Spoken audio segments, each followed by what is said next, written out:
टहल भैया के दीजिए। अपन चरण पादुका तनु खोल दो।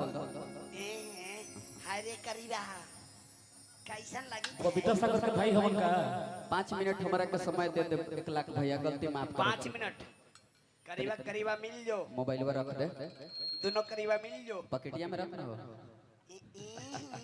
एने अबे छोड़ा मोबाइल रख ली है स्क्रीन टच। का नाम हो बाबू कन्हैया हैं अरे बाप तो बांसुरी तुम्हारा कहाँ है तू अच्छा सेम करीबा तू ई कलयुग में तू ही आ गया। रुक रुक तनी कस के बोला का नाम बा कन्हैया आउ कस के का नाम बा कन्हैया तनी आउ कस के कन्हैया तने आओ खोल के बोल मुंह मुंह मुंह खोल के बोल मुंह खोल के। चलो पापा के नाम सियारा हां सिया राम।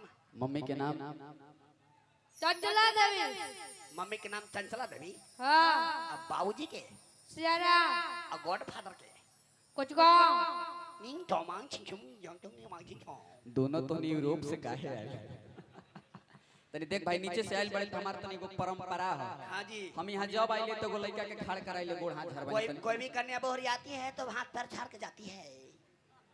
तनी गोड़वा झाड़ एक एक गोड़ झाड़ो झाड़ झाड़ झाड़ो ऐसे नहीं रे तनी कस के लगई था कि तू दौरा में ढेकी मत कूट मार के सीधे फूट जाए। मार कस के मार मांग छी आओ आओ आओ तनी वो गोड़वा झाड़ तन दूसर का मार हां फंसा दे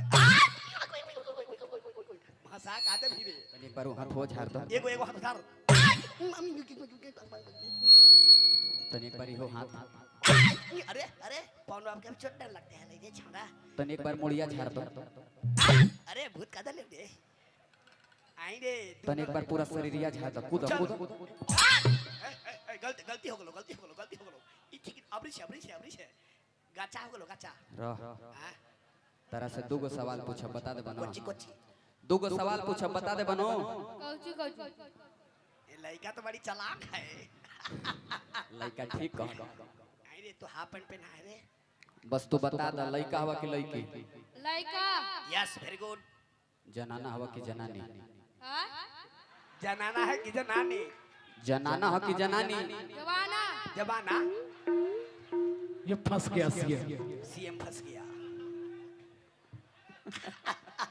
ले ले बाबू ले ले 20 रुपया ले ले छिनारा तो हां बहुत सुंदर बहुत सुंदर। तुम मर्दाना हो कि मर्दानी मर्दाना यस वाह अब की लगन में तोरे शादी सेट हो फिर ले 20 रुपया फिर ले 20 रुपया ले अब की जिलेबी हो तो ए बेरा जलेबी खा के हो गई रुको आकाश भैया